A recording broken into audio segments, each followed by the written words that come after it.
Bonjour et bienvenue, je suis Jean, paroissien de Saint-Ginier dans le diocèse de Marseille. Nous vous proposons aujourd'hui de réfléchir sur l'évangile de ce dimanche, troisième dimanche de l'Avent. Je vous rappelle qu'il s'agit de l'année B. Nous lisons les versets qui concernent Jean le Baptiste dans le prologue de l'évangile selon saint Jean. S'inspirant d'Isaïe 40, Jean crie dans le désert « Le Seigneur est tout proche, redressez le chemin du Seigneur ». Bonjour Jean, merci de m'accueillir sur notre chaîne de vidéos paroissiales. Les paroles de Jean le Baptiste sont fortes, très fortes. Elles nous invitent au changement, à la conversion du cœur, pour nous disposer à accueillir ces fêtes de Noël avec un cœur vraiment renouvelé. Et oui, Père Julien, déjà le troisième dimanche de l'Avent. Il ne faudrait pas arriver aux célébrations de Noël sans préparation, en se disant par exemple « Ah oui, déjà c'est Noël, j'ai pas vu le temps passer ». Et c'est sans doute pour cette raison que nous reprenons ce dimanche encore le message de Jean le Baptiste dans le désert. Il faut se réveiller et prendre la route de ce désert. Évangile de Jésus-Christ selon saint Jean, chapitre 1, versets 6 à 8 et 19 à 28. Il y eut un homme envoyé par Dieu, son nom était Jean. Il est venu comme témoin pour rendre témoignage à la lumière, afin que tous croient par lui. Cet homme n'était pas la lumière, mais il était là pour rendre témoignage à la lumière. Voici le témoignage de Jean. Quand les Juifs lui envoyèrent de Jérusalem des prêtres et des Lévites pour lui demander « Qui es-tu » il ne refusa pas de répondre. Il déclara ouvertement « Je ne suis pas le Christ ». Ils lui demandèrent « Alors, qu'en est-il? Es-tu le prophète Élie ?» Il répondit « Je ne le suis pas ». « Es-tu le prophète annoncé ?» Il répondit « Non ». Alors ils lui dirent « Qui es-tu ? Il faut que nous donnions une réponse à ceux qui nous ont envoyés. »« Que dis-tu sur toi-même » Il répondit « Je suis la voix de celui qui crie dans le désert. Redressez les chemins du Seigneur, comme a dit le prophète Isaïe. » Or, ils avaient été envoyés de la part des pharisiens. Ils lui posèrent encore cette question « Pourquoi donc baptises-tu si tu n'es ni le Christ, ni Élie, ni le prophète ?» Jean leur répondit « Moi, je baptise dans l'eau, mais au milieu de vous se tient celui que vous ne connaissez pas. C'est lui qui vient derrière moi, et je ne suis pas digne de délier la courroie de sa sandale. » Cela s'est passé à Béthanie, de l'autre côté du Jourdain, à l'endroit où Jean baptisait. Défaire les sandales de quelqu'un, lui laver les pieds.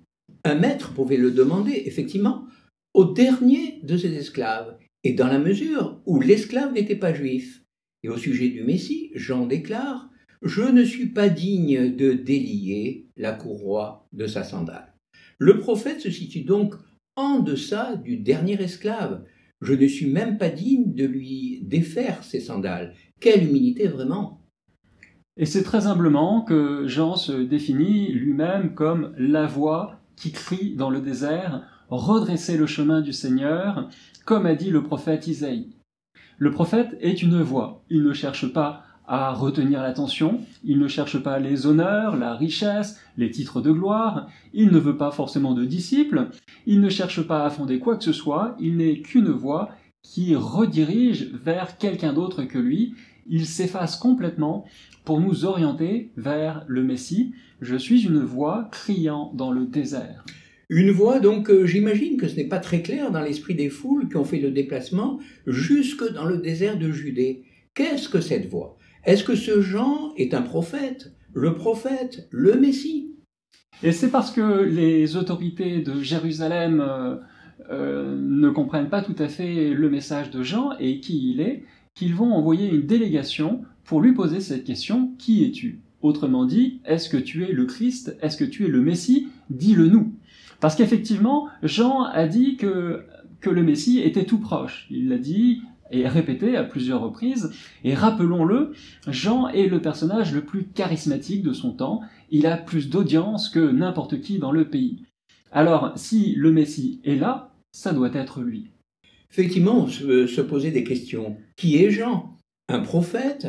Le prophète annoncé par Moïse, Deutéronome 18, Élie, descendu du ciel, le Messie lui-même. Mais est-ce que Jean a réussi à lever les ambiguïtés, Père Julien?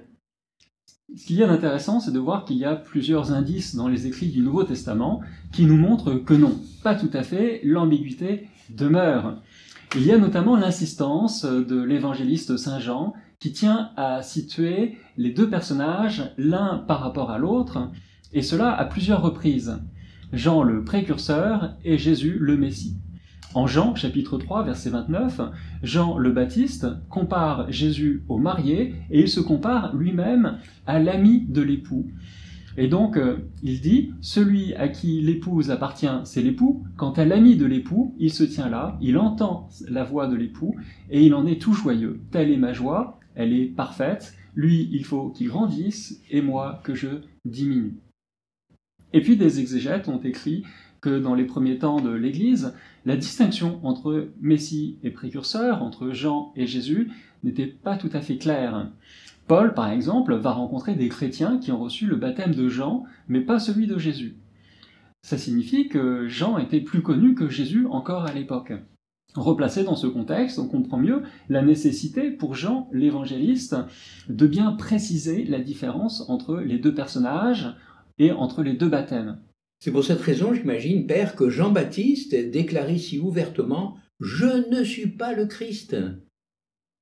Oui, je ne suis pas le Christ, je suis seulement une voix.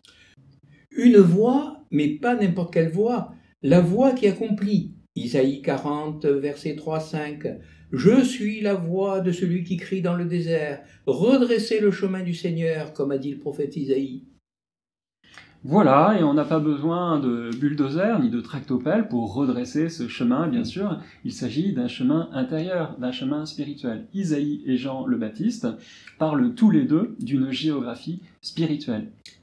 Et ça vaut peut-être la peine de relire la description très détaillée d'Isaïe. Une voix proclame « Dans le désert, préparez le chemin du Seigneur, tracez droit dans les terres arides, une route pour notre Dieu. Que tout ravin soit comblé, toute montagne et toute colline abaissée, que les escarpements se changent en plaine et les sommets en larges vallées. Alors se révélera la gloire du Seigneur, et tout être de chair verra que la bouche du Seigneur a parlé. » On comprend bien qu'il s'agit d'une géographie spirituelle. Effectivement, le temps et les épreuves sont peut-être passés par là pour nous. Les ornières se sont multipliées en nous, les bosses, les ravins, les escarpements, si bien que la grâce de Dieu ne peut plus se frayer un chemin jusqu'à nous. Et Jean nous invite donc à prendre de la hauteur, à nous réfugier dans les déserts du silence et de la prière pour regarder ce que nous pourrions améliorer en nous, pour rendre le chemin du Seigneur plus facile, plus direct, et plus rapide.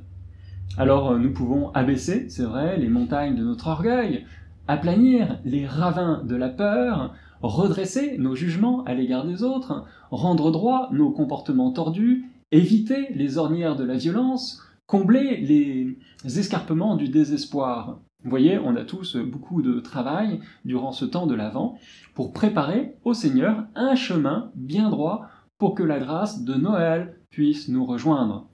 Et oui, un évangile de l'Avent qui tombe à pic. Nous sommes invités aujourd'hui à regarder notre vie pour voir ce qui doit être amélioré ou refait à neuf, afin de permettre au Seigneur d'arriver jusqu'à nous. Qu'est-ce que nous pourrions changer pour être plus fraternels, plus humains? Dans le cadre de notre Minute Cinéma, quel film avez-vous choisi pour illustrer l'Évangile? Aujourd'hui, j'ai choisi de parler d'un film que vous avez peut-être vu. C'est un vieux film maintenant, c'est Masada, qui date des années 80. Vous l'avez vu ce film? Oui, bien sûr.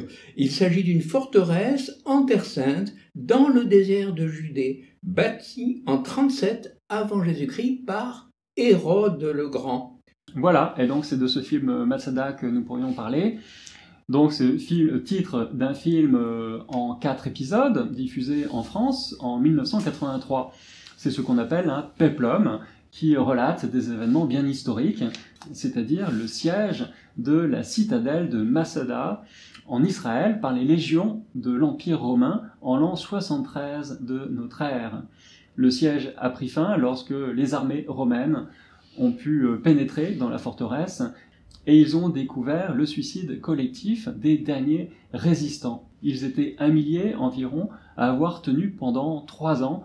Hommes, femmes et enfants, tous ont été découverts par les Romains sans vie à l'intérieur de ces murs. On voit qu'à l'époque du Baptiste, on était effectivement tout à fait capable de redresser des chemins et de déplacer des montagnes. Et c'est ce que les Romains vont faire pour prendre cette fameuse citadelle. Pour prendre la dernière citadelle juive, réputée imprenable, les Romains ont déplacé des collines pour bâtir une immense rampe bien droite. Et ils ont ainsi pu amener une machine de siège avec béliers et catapultes au pied de la forteresse. Alors si vous avez fait un pèlerinage en Terre Sainte, vous vous êtes certainement baigné en mer Morte, vous avez marché dans le désert près des grottes de Qumran, où on a découvert les manuscrits de la mer Morte, et vous n'avez pas manqué de visiter cette forteresse de Masada. Oui, en effet, on se retrouve dans le désert de Judée avec des montagnes aplanies et des collines déplacées. Sauf que le chemin des Romains n'était pas destiné à mener la vie, mais plutôt à semer la destruction et la mort. Chers internautes, merci d'avoir suivi cette vidéo jusqu'au bout. Nous vous souhaitons un bon temps de l'Avent. Ne passez pas à côté de cet Avent pour bien vous préparer à accueillir ces fêtes de Noël qui approchent. Pensez à liker et à vous abonner si ce n'est pas déjà fait. Je vous rappelle que nous publions nos réflexions tous les mardis pour le dimanche qui suit et nous vous disons à la semaine prochaine. Merci Jean, à la semaine prochaine.